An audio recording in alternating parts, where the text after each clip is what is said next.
Biz de Машар Жүсіп атамыздың жатқан жеріндеміз.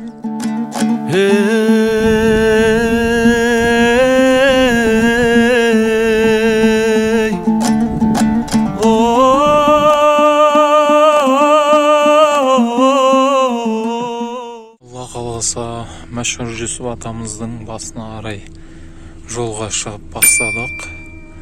Екібастұз қаласынан шығып жатырмыз. Құрметті достар, біз Машар Жүсіп атамыздың басындамыз. Машар Жүсіп атамыз кім дейтін болсақ, ол кісі өте терең білімді, шежіреші десек те болады, тарихшы, және де онымен қоса зерттеуші, және де ең басты біздің айтатынымыз ол әулие, яғни Құдайдың сүйген достарының бірі. Себебі неге дейтін болса, ол кісінің әулиелігін білдіретін көптеген кереметтер болған, ел арасында көптеген оқиғалар бар. Және де соның бірі Машар Жүсіп атамыз өзінің қайтыс боларын, қанша жасында қайтыс болатынын, және де ол қайтыс болғаннан кейін қандай оқиғалар болатындығын айтып кеткен. Машар Жүсіп атамыз жалпы қайтыс болғаннан былай деген екен: мен 73 жасында қайтыс болам, ал 73 жасқа жеткеннен кейін мені балталасаңдар да тұрғыза алмайсыңдар деген. Және де өзінің қайтыс боларынан бұрын, бір жыл бұрын өзінің жаназасын шығарып садақа асын берген. Енді бұл 70 жаста қайтыс болатынын қайдан білді дейтін болсақ, бұл кісі Бұхарада оқып жүрген кезде бір ақсақал, шапанды ақсақал келіп, ол кісіні таяғымен түртіп неғылған екен. Содан таяғымен түртіп 73 деп айқайлап айналған екен. Бұл нені білдіреді деп Машар Жүсіп атамыз көптеген уақыт күтеді. Кейіннен бұл кісіні ақсақалдың ол 70 жасында қайтыс болатынын сезінеді. Және де Машар Жүсіп атамыз өзінің қайтыс болғаннан кейін неге осылай ерте жаназасын шығарып садақасын берді деген жұрттарға молдаға барады. Яғни бірінші молдаға барғанда ол кісі де айтады: қалай бұл сонда сіздің жаназаңызды шығарам деген екен. Сонда молда кісіге жаңа Машар Жүсіп атамыз айтады: 70 жасымда қайтыс болам, бірақ ол кезде жұрттың көмуге, жұрттың жаназа, садақа және де осындай жерлеуге қатысуға шамасы болмай, сондай бір қиын кезең болады. Ал ол кезде өте қиынға түседі. Сол себептен де менің жаназасын өзі осы жерде қабірін қаздыртып, өзі қайтыс болмай тұр. Қабірін қаздыртқаннан кейін сол жерде жаназасын шығартып молдаға сөйтіп жаңағыдай алдын ала қайтыс болмай тұрып осылай ескерткен. Және де өзінің қабірі қалай болу керек екенін қазылған кезде барлығын бақылап қарап тұрған, өте кең қылып қаздырған, 15 адам сиятындай, және де үстіне 2 бөлмелі үй секілді қалдырған. Оның біреуінде өзі жатқан болса, екіншісінде жаңағыдай жолаушылар, сырттан келген кісілер сол жерде қонып, өзі жаңағыдай алыстан келе жатып демалып кететін болған. Және де Машар Жүсіп атамыз қайтыс болғаннан кейін өзінің жатқан жерінен жаңағыдай бір есік, кіретін есік болған. Сол есік арқылы қайтыс болғаннан кейін 21 жыл бойы ашық жатқан. Сол есіктен жаңа үлкен ұлы келіп, жаздың күндері матасы сарғайғанда ауыстырып тұрған. Және де ол жерге кірген кісілердің жаңағыдай айтуы бойынша ол кісінің денесі мүлдем шірімеген.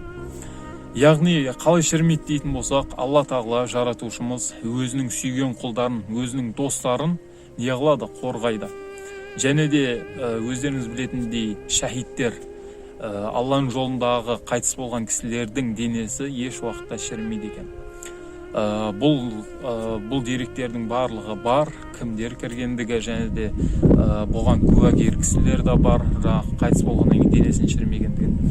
Себебі бұл кісі енді айтуға жеткізе алмайтындай сондай бір Алланың сондай бір кереметінен дәм татқан кісі. Машар Жүсіп атамыз 5 жасынан бастап медреседе оқыған.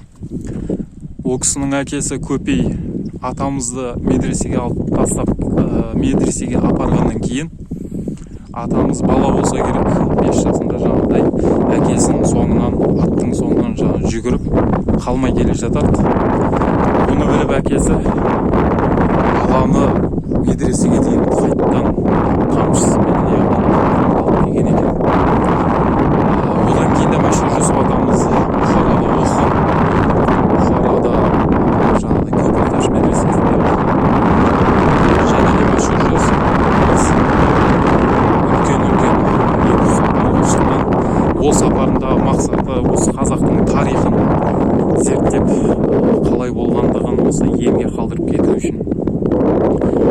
Мәшһүр Жүсіп атамыз және де бір сөзінде айтады, біздің кезінде шежіре жайында тарих жазылған дүниелер өте аз. Оның себебі кезіндегі біздің ата-бабаларымыз айтқан сөздің барлығын құлағынан кіргізіп, және де оны жүрегінде сақтау қабілеттері өте жоғары болған. Шешендік өнер, тағы басқа өнер, оның бәрін өздеріңіз білесіздер. Бұл мәшһүр Жүсіп атамыздың қадірін түсініп, оны жаңағыдай дұрыс бағалау бізде ұрпақтың қолында. Сондықтан да өзіміздің тарихымыздағы үлкен ұлы тұлғаларымызды қадірлеп, ол кісілердің бағасына жете білейік. Қолда бар алтынның қадірі жоқ дегендей, мән бермей, бейжайлылыққа салмай ағайын. Рахмет сіздерге көп-көп. Осымен біздің зияратымыз аяқталды.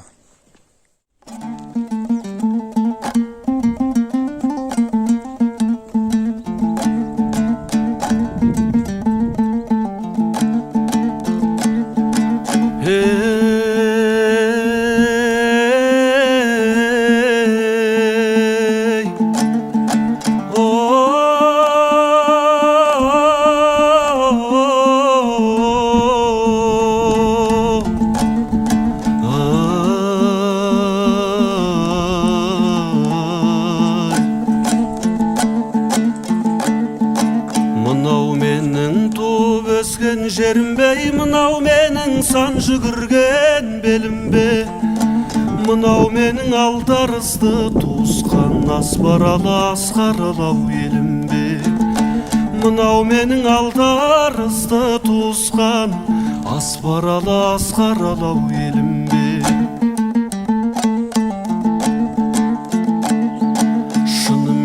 Кеткенім беу шарықтап, жас балаша тұрмын бәлдеу қалықтап, көз алдымнан мұнарлайдай ыстық жас қарайыншы тағы да бір анықтап, көз алдымнан мұнарлайдай ыстық жас қарайыншы тағы да бір анықтап.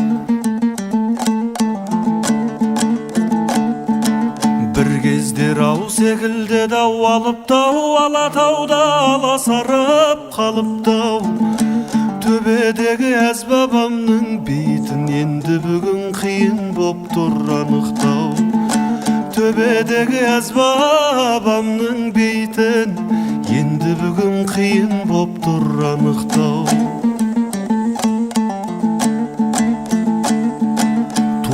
Жерім сағынышым сарғайған, құстай ұшып келем саған шалғайдан, жібек желің еркелетіп елітіп жылы леппен сүйіп жатыр маңдайдан, жібек желің еркелетіп елітіп жылы леппен сүйіп жатыр маңдайдан.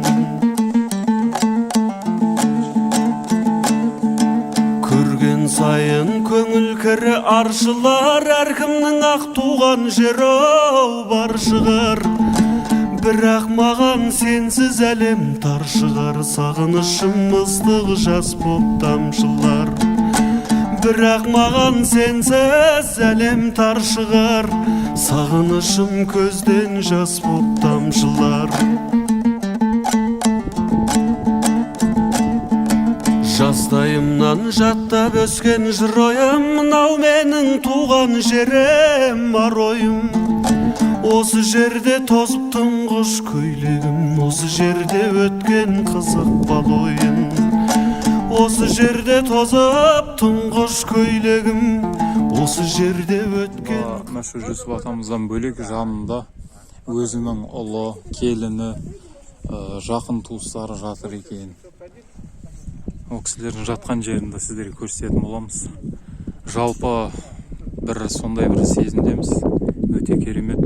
Бұндай керемет әулие атамыздың барына жаратқанға сансыз шүкір, осындай ата бергеніне бізге.